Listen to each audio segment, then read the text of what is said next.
بسم اللہ الرحمن الرحیم۔ السلام علیکم۔ سلطان غزہ سے واپس آ گئے تھے، لیکن اس بچے کا مسئلہ ابھی تک وہیں کا وہیں اٹکا ہوا تھا۔ سلطان نے اس بچے کے حوالے سے چھان بین کروا لی تھی۔ وہ غزہ آنے کے بعد سیدھا اپنے مخصوص کمرے کے اندر گئے تھے۔ وہاں پر انہوں نے لباس تبدیل کیا اور تھوڑی دیر آرام کی غرض سے خوابگاہ میں چلے گئے۔ جیسے ہی وہ خوابگاہ میں داخل ہوئے، ان کی زوجہ سامنے بیٹھی ہوئی تھی۔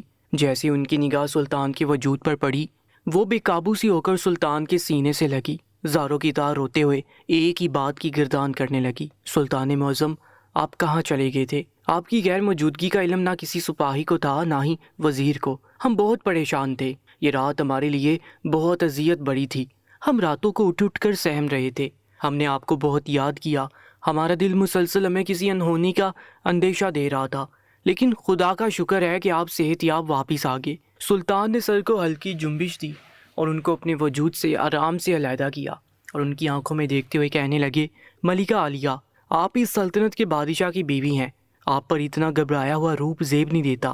آپ کو چاہیے کہ آپ نہ ڈر رہیں اور ہر چیز کے لیے پہلے سے تیار رہیں۔ آپ ایک بہادر ملکہ ہیں، نہ کہ ایک ڈرپوک سہمی ہوئی ملکہ۔ آپ ببر شیرنی ہیں، ہماری بیوی ہیں۔ جبکہ وہ ایک بار پھر سلطان کے سینے سے لگ گئی تھی۔ وہ دونوں چلتے ہوئے مسحری کے قریب آ گئے تھے۔ وہ سلطان کی آنکھوں میں دیکھتے ہوئے کہنے لگی، سلطان معظم، ہم بہت بہادر ہیں، ہم ہر چیز کے لیے تیار ہیں، لیکن ہم آپ کو کھونے سے بے حد ڈرتے ہیں۔ ہمارا آپ کے سوا کوئی نہیں ہے، آپ ہی ہمارا سب کچھ ہیں۔ سلطان یہ بات جانتے تھے کہ ان کی زوجہ ان سے بے حد محبت کرتی ہے، اس لیے ان کو سمجھا کر اپنے ساتھ ہی نیم دراز کرا دیا تھا، کیونکہ انہیں اس بات کا تو علم تھا کہ ان کی زوجہ رات بھر ایک پل نہیں سوئی ہوگی۔ وہ دونوں ہی نیند کی آغوش میں جلدی چلے گئے تھے۔ سلطان کی آنکھ تقریباً عصر کی اذان کے وقت کھلی تھی۔ وہ ہڑبڑا کر اٹھے تھے۔ وہ کبھی بھی اتنی دیر نہیں سوئے تھے۔ دوپہر میں جب بھی نیند لینے کے لیے لیٹتے تھے تو زیادہ سے زیادہ کچھ وقت ہی وہ آنکھیں موندتے تھے، اس کے بعد وہ بیدار ہو جاتے تھے۔ لیکن شاید سفر کی تھکن اور جو مسائل وہ وہاں دیکھ چکے تھے وہ ان کے جسم اور ذہن کو تھکا چکے تھے، اس لیے وہ جلدی نیند کی آغوش میں چلے گئے۔ انہوں نے دوسری طرف دیکھا تو ان کی زوجہ بھی نیند میں ہی تھی۔ انہوں نے پیار سے اس کے سر میں ہاتھ پھیر کر انہیں اٹھایا اور دونوں نے ایک ساتھ ہی عصر کی نماز ادا کی۔ اس کے بعد سلطان اپنے مخصوص کمرے میں چلے گئے، جبکہ ان کی زوجہ اس غزہ والی بچی کے پاس چلی گئی، کیونکہ تھوڑی دیر پہلے ایک کنیز آ کر یہ بات بول کر گئی تھی کہ وہ بچی بہت زیادہ رو رہی ہے، مسلسل ایک ہی بات کی ضد کر رہی ہے کہ اسے اپنے ماں باپ کے پاس جانا ہے۔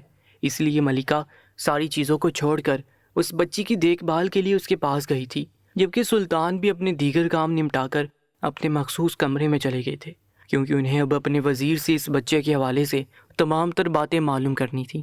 اس روز دربار لگا ہوا تھا۔ تمام رعایا اپنے مسائل سلطان کے پاس آ کر انہیں بتا رہی تھی۔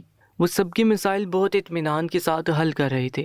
اسی دوران ایک 14 سال کا بچہ زبردستی محل میں داخل ہوا۔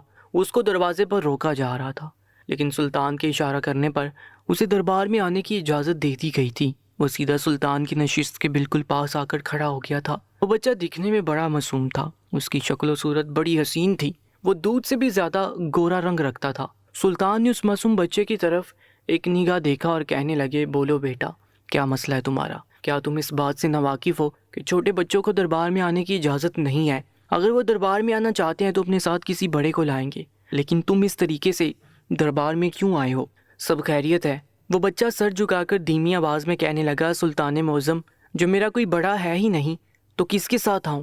بچوں کی زندگی نہیں ہوتی کیا؟ وہ اپنے بادشاہ کے پاس آ کر اپنا مسئلہ نہیں بتا سکتے کیا؟ ہم بچے اتنے غیر اہم ہوتے ہیں؟ اس بچے کی آواز میں جو درد تھا وہ سلطان کو چنکا چکا تھا۔ وہ بے ساتھا اس بچے کی نفی کرتے ہوئے کہنے لگے، ہرگز نہیں، ایسا کچھ بھی نہیں ہے۔ ہمارے لیے ہماری رعایا کا بچہ، بوڑھا جوان، سب اہمیت کے حامل ہے۔ ہم معافی چاہتے ہیں کہ ہم نے آپ کو اس طریقے سے کہا۔ اب آپ اپنا مسئلہ بتائیں، ہم ہر حال میں آپ کا مسئلہ حل کریں گے۔ اس بچے نے سلطان کی بات سن کر اپنا سر اٹھایا اور ان کی طرف دیکھتے ہوئے کہنے لگا، سلطان معظم، میں آپ کے پاس بہت امید کے ساتھ آیا ہوں۔ مجھے آپ سے ایک آس سی ہے، آپ میرا یہ مسئلہ لازمی حل کریں گے، کیونکہ آپ بادشاہ ہیں، آپ کے ہاتھ میں سب کچھ ہے۔ اگر آپ نے آج مجھے یہاں سے مایوس لوٹایا تو یاد رکھیے گا سلطان معظم، میرا انسانیت پر سے بھروسہ اٹھ جائے گا۔ میں آپ سے بہت یقین رکھتا ہوں، خدا را میری مدد کر دیں، میں بہت بے بس ہوں، میرے پاس کچھ نہیں بچا۔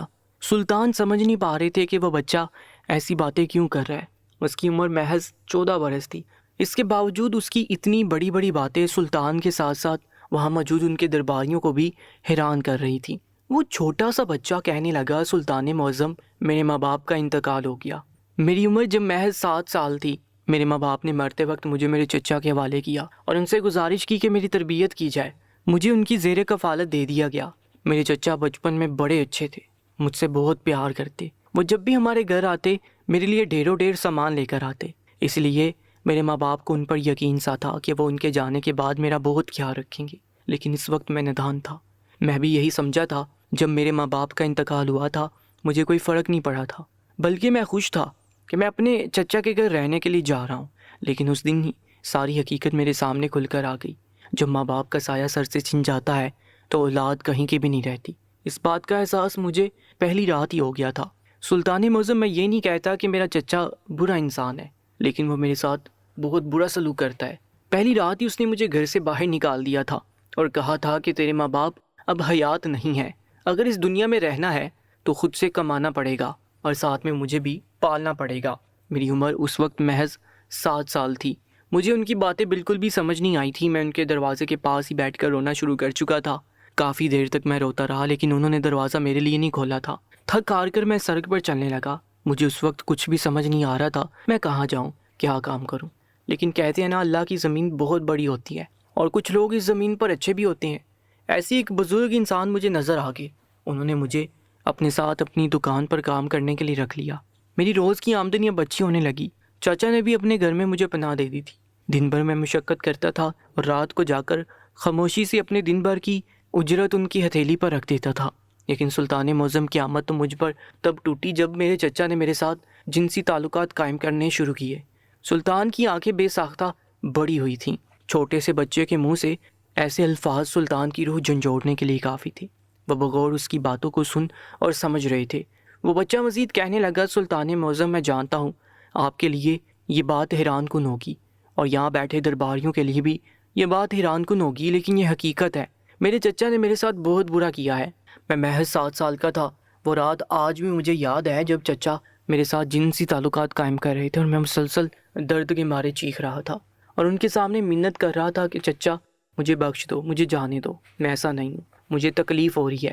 لیکن میرا چچا میری ایک فریاد نہیں سن رہا تھا، بلکہ مسلسل مجھ پر ظلم کے پہاڑ توڑتے جا رہا تھا۔ میں حیران تھا کہ وہ چچا جو میرے ماں باپ کی حیاتی میں میرا اتنا خیال رکھتا تھا، میرے پاؤں زمین پر پڑنے نہیں دیتا تھا، آج میرے ماں باپ کی موت کے بعد میرے ساتھ اتنا بدتر سلوک کر رہا ہے۔ اس رات کے بعد میرا چچا کہیں غائب سا ہو گیا تھا، نہ جانے وہ کہاں چلا گیا تھا۔ مجھے کچھ علم نہیں تھا۔ میں دن کو کام کرتا تھا، رات کو ڈرتا رہتا تھا، کیونکہ اس اکیلے گھر میں مجھے خوف آتا تھا۔ ایسے ہی کرتے کرتے 6 مہینے گزر چکے تھے، لیکن چچا گھر واپس نہیں آیا تھا۔ میں سمجھا شاید چچا مر گیا یا پھر کہیں چلا گیا، اب شاید ہی وہ میرے سامنے آئے۔ لیکن 6 مہینے بعد وہ پھر واپس آیا، اور اس بار وہ اکیلا نہیں تھا، بلکہ اس کے کچھ آوارہ دوست بھی اس کے ساتھ تھے۔ ان سب نے مل کر ایک بار پھر میرے ساتھ وہی بدسلوکی کی تھی۔ مجھے بہت تکلیف ہوئی تھی، لیکن اس کو کوئی فرق نہیں پڑا تھا۔ میں نے جتنی بھی کمائی اب تک کر لی تھی وہ مجھ سے سب چھین کر ایک بار پھر لے گیا تھا، اور اس کے بعد تو وہ ہر 2 دن بعد گھر آتا اور میرے ساتھ جنسی تعلقات قائم کرتا۔ سلطان معظم، مجھے یہ سب ہمیشہ ہی ناگوار گزرا ہے، مجھے یہ سب پسند نہیں ہے۔ میں اپنے چچا کو بہت سمجھاتا ہوں کہ یہ غلط ہے، یہ گناہ کے زمرے میں آتا ہے۔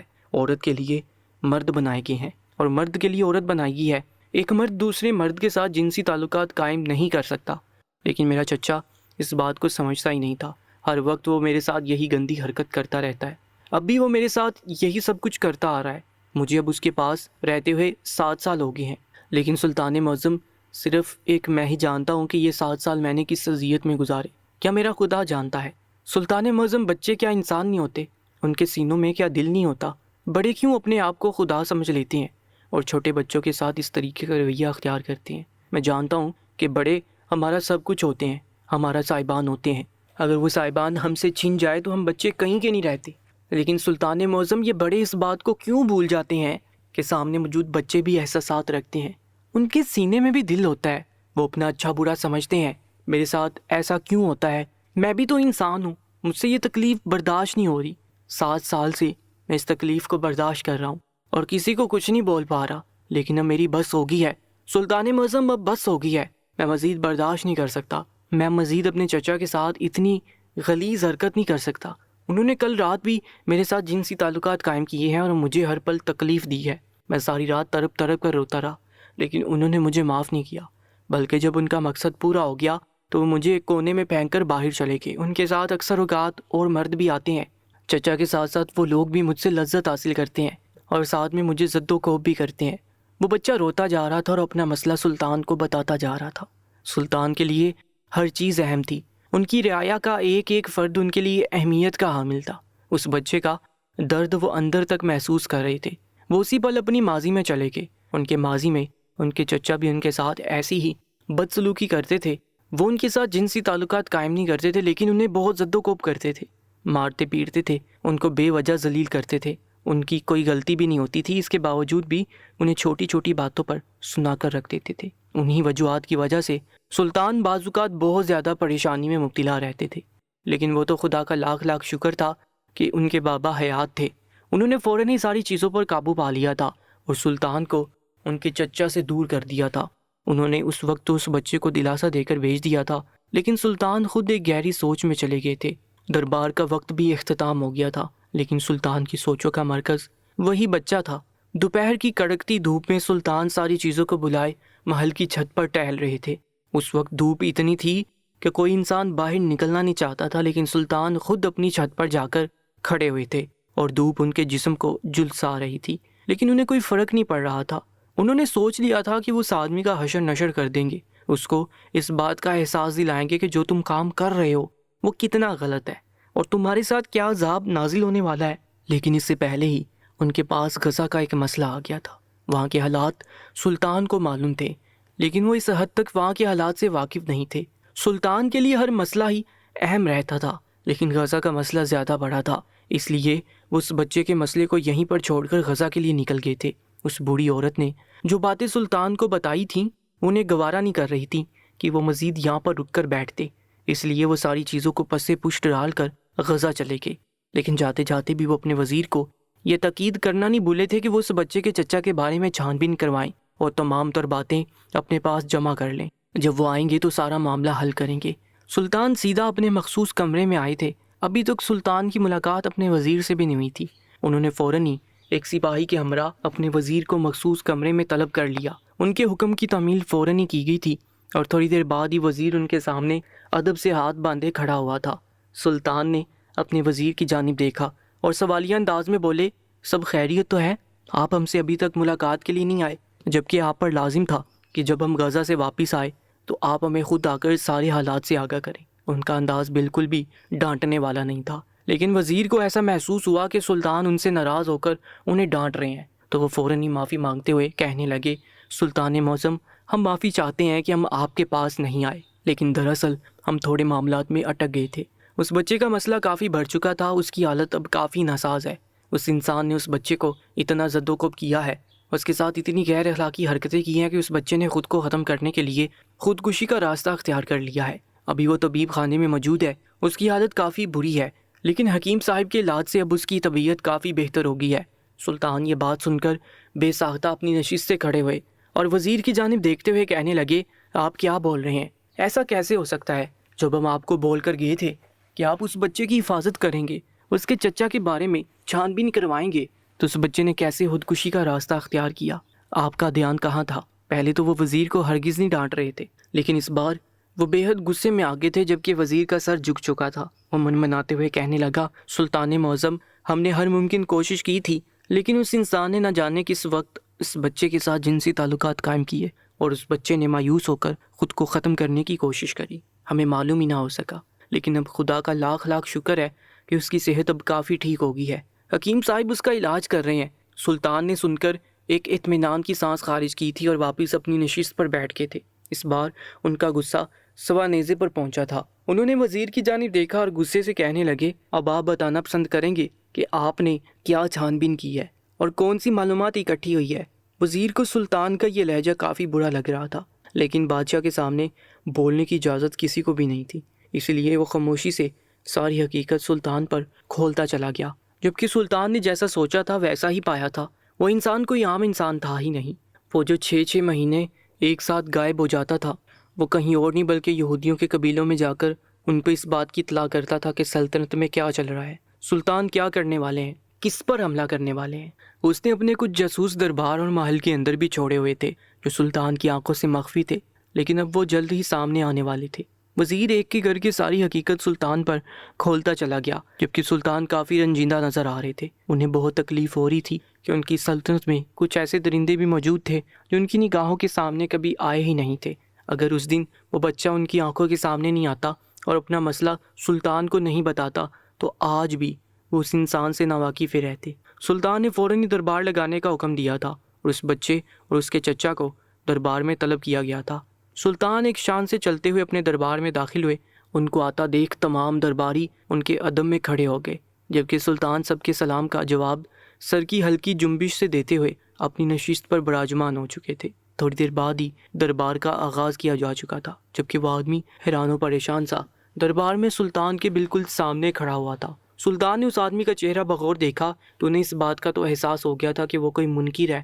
اس کے چہرے پر ایسی پھٹکار پڑ رہی تھی کہ کوئی بھی شخص اس کی طرف دیکھنا گوارا نہیں کر رہا تھا۔ سب لوگ ہی اس شخص کو حقیرانہ نگاہوں سے دیکھ رہے تھے۔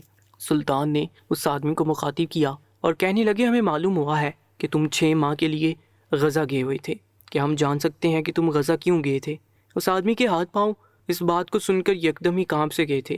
وہ سلطان کی طرف دیکھتے ہوئے کہنے لگا، سلطان معظم، میں غزہ کیوں جاؤں گا؟ وہاں پر تو قتل و غارت ہو رہا ہے، وہاں کے یہودی تو مسلمانوں کو مار رہے ہیں، تو میرا کیا کام وہاں جانے کا؟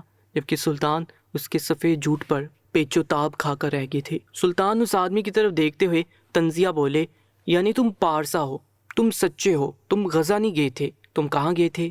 حج کرنے کے لیے گئے تھے۔ وہ آدمی سلطان کا لہجہ دیکھ کر یکدم ہی گھبرا گیا تھا، کہنے لگا، نہیں نہیں سلطان معظم، میں کہیں پر بھی نہیں گیا تھا، بلکہ میں تو اپنے گھر پر ہی موجود تھا۔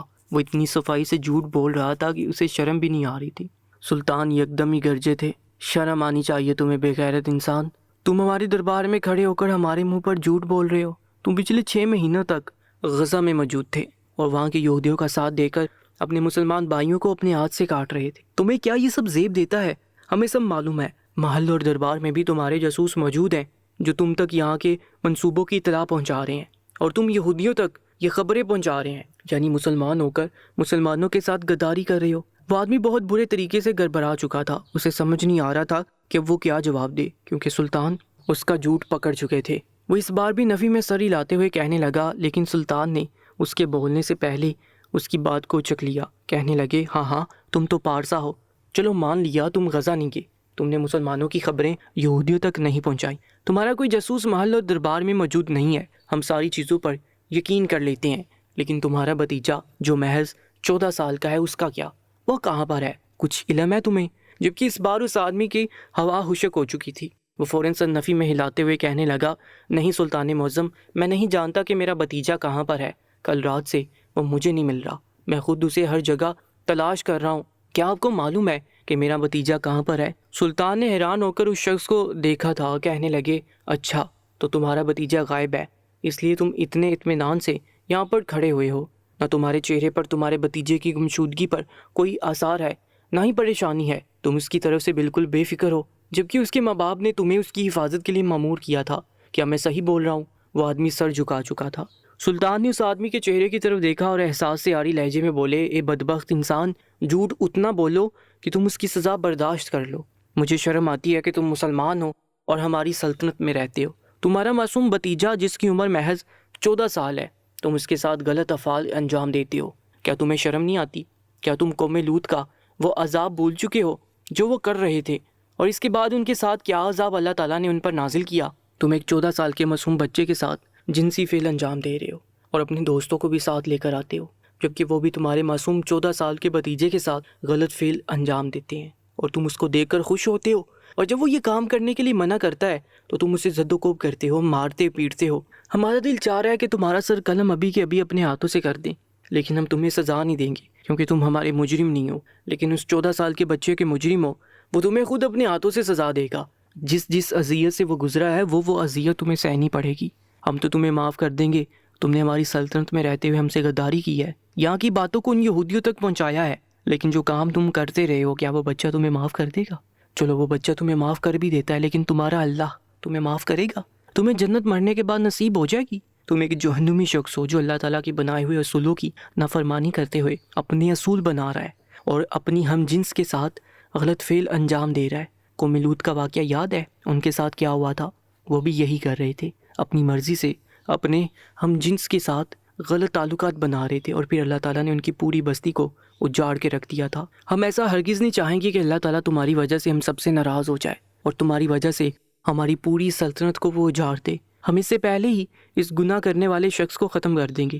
جیسے سلطان نے یہ بات بولی تو وہ آدمی تمسخر سے ہنستا ہوا کہنے لگا، سلطان معظم آپ صرف مجھے ختم کر دیں گے، میں نے اپنے ساتھ جن جن کو لگایا ہے ان سب کو کیسے ختم کریں گے؟ سلطان حیران ہو کر اس آدمی کی بات سن رہے تھے۔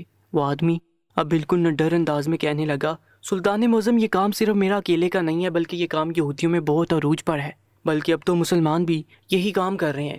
میرے بہت سے دوست شراب خانے کے اندر بیٹھ کر یہی کام کرتے ہیں۔ جب ہمیں عورتیں نہیں ملتی تو ہم ایک دوسرے سے اپنے جسم کی ہوس مٹاتے ہیں۔ یہ ایک پوری چین چل رہی ہے، مجھ سے کسی ایک کو لگ چکی ہے اور کسی اور سے کسی اور کو۔ اب سب ایک دوسرے سے ہی اپنی لذت پوری کر رہے ہیں۔ میں تو صرف اپنے بھتیجے کے ساتھ کرتا ہوں، لوگ تو اپنے جوان بیٹوں کے ساتھ یہ کام کر رہے ہیں۔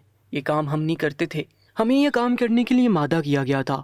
غزہ میں کچھ یہودی ایسے بھی موجود ہیں جو اس بات کی تاکید کرتے ہیں کہ تم اگر اپنے ہم جنس کے ساتھ غیر فعل انجام دو گے تو ہم تمہیں سونے سے تول دیں گے۔ ہم اسی چیز کو مد نظر رکھتے ہوئے یہ کام کرتے جا رہے ہیں، اور وہ اپنے کہنے کے ٹھیک مطابق ہمیں سونا دے رہے ہیں۔ ہم لوگ اب اس کام کو روک نہیں سکتے کیونکہ ہمیں اب اس چیز کی لت لگ گئی ہے۔ سلطان اس آدمی کی بات کو بغور سن رہے تھے۔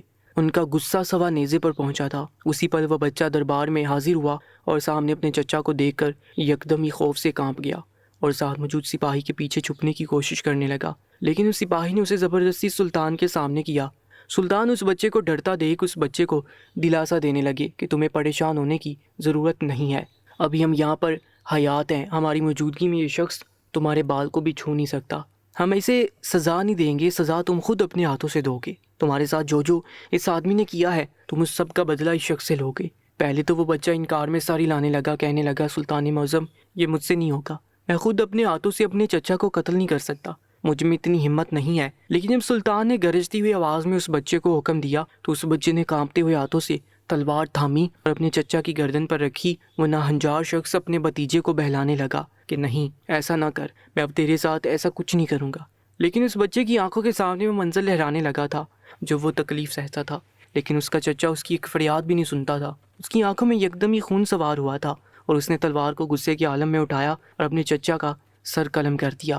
جب سلطان نے اپنے سپاہیوں کو ان شراب خانوں میں بیچ کر اس کام پر پابندی لگوا دی تھی اور جو اس فعل کو انجام دے رہے تھے ان سب کو ختم کر دیا تھا۔ اس واقعے سے یہ ثابت ہوتا ہے ہم جن سے تعلق رکھنا اللہ تعالیٰ نے منع فرمایا ہے۔ قوم لوط پر اسی وجہ سے عذاب نازل ہوا تھا اور ان کی پوری بستی کو اللہ تعالیٰ نے اجاڑ کے رکھ دیا تھا۔ اس لیے اللہ تعالیٰ کے بنائے ہوئے اصولوں میں کبھی بھی دخل اندازی نہیں کرنی چاہیے۔ اللہ تعالیٰ نے عورتوں کے لیے مرد بنائے ہیں اور مردوں کے لیے عورتیں بنائی ہیں، اس بات کا ذکر قرآن کریم میں بھی دیا گیا ہے۔ مزید ویڈیوز کے لیے چینل کو سبسکرائب کر کے ساتھ موجود بیل آئکن پر بھی کلک کر لیجیے گا۔ انشاءاللہ ملاقات ہوگی ایک نئی کہانی کے ساتھ۔